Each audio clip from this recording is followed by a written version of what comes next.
Hello everyone, आज हम बनाएंगे गुलाब जामुन। बिल्कुल सॉफ्ट, नरम, मुलायम, जो मुंह में जाते ही घुल जाते हैं। यहाँ पर मैं 400 ग्राम के आसपास चीनी ले रही हूँ, जो मैंने मेजरिंग करके ली है। और फिर एक भारी तले की कढ़ाई लेंगे और उसमें मैंने ये चीनी को डाल दिया है। जितनी चीनी थी उतना ही हम पानी लेंगे। पानी लेने के बाद हम इसको गैस पर चढ़ाएंगे और मेल्ट होने के लिए रख देंगे गैस पर। और इसको एक बार हम चलाएंगे जब तक चीनी पानी के अंदर अच्छे से डिजोल्व हो जाएगी, तब तक हम इसको चलाते रहेंगे। और फिर इसमें हम फ्लेवर के लिए थोड़ा सा केसर या फिर इलायची डाल सकते हैं। मेरे पास केसर नहीं था तो मैंने इसमें कुछ 2-3 इलायचियों को तोड़ के इसके अंदर डाल दिया है। अब हम ले रहे हैं मावा मैं 320 ग्राम के आसपास ले रही हूँ। ये मावा मेरा मार्केट का बना हुआ है, आप घर का बना हुआ मावा भी ले सकते हो। घर का मावा और भी सॉफ्ट होता है। ये मावा थोड़ा टाइट था, इसलिए मैं इसको ग्रेटर की मदद से ग्रेट कर रही हूँ। फिर हम लेंगे पनीर भी हम ग्रेटर से ही ग्रेट करेंगे।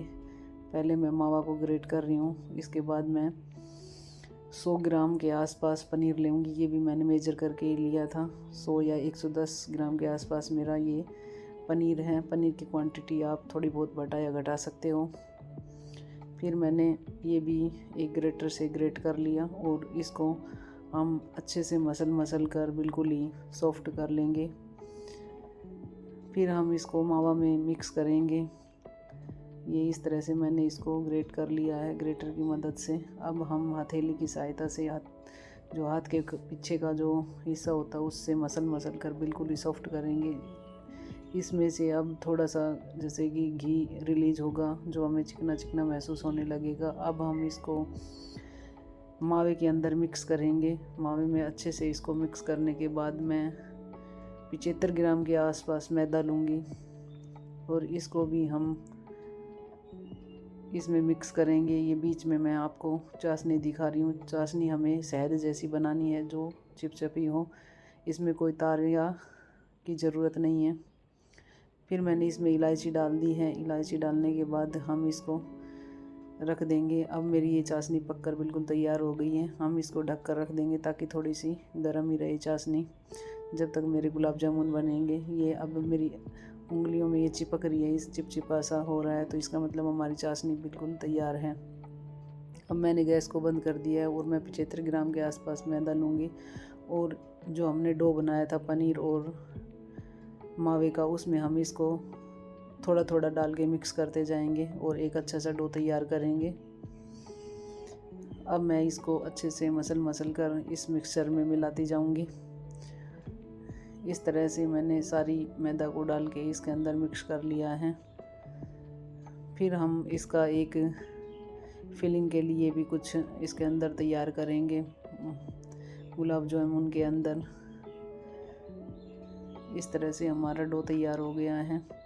दोस्तों, ये बहुत ही टेस्टी गुलाब जामुन बने थे। आप भी घर पे ज़रूर ट्राई करें, जो मार्केट रेट से हाफ में ही पड़ते हैं और बिल्कुल शुद्ध होते हैं।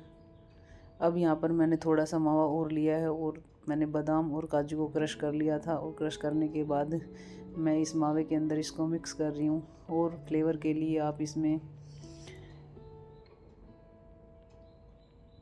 केसर को यूज़ कर सकते हो। पहले गर्म दूध में केसर को भिगो के और फिर उसको इसके अंदर ऐड कर सकते हो। मेरे पास केसर नहीं थी तो मैंने फूड कलर इसमें 2 ड्रॉप डाले हैं और ये एक येलो सा पेस्ट तैयार हो गया है, जो हम गुलाब जामुन के अंदर फिलिंग में डालेंगे।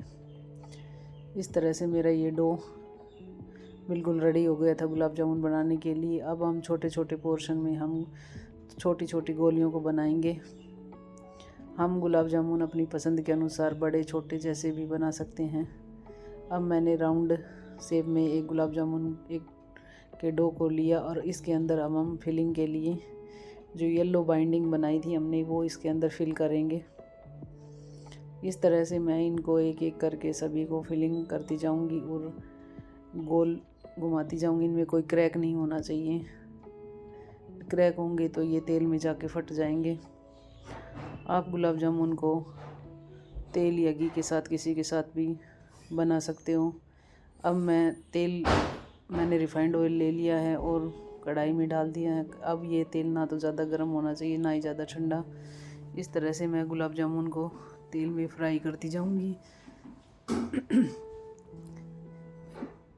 इस तरह से मेरे गुलाब जामुन अब फ्राई हो गए हैं और हमने जो चाशनी बनाई थी हम उसके अंदर इनको डालते जाएंगे। इस तरह से मेरे गुलाब जामुन सभी तैयार हो जाएंगे। अब मैं इनको चाशनी में डालूंगी और डो के मैंने सारे गुलाब जामुन इस तरह से तैयार कर लिए और हम इनको कढ़ाई में डालेंगे। हम डायरेक्ट कलछी इनके ऊपर नहीं मारेंगे, ना इनको उल्टा पलटी करेंगे। साइड से हम इनके ऊपर तेल डालते जाएंगे ताकि ये आराम से चारों तरफ से पक जाएं।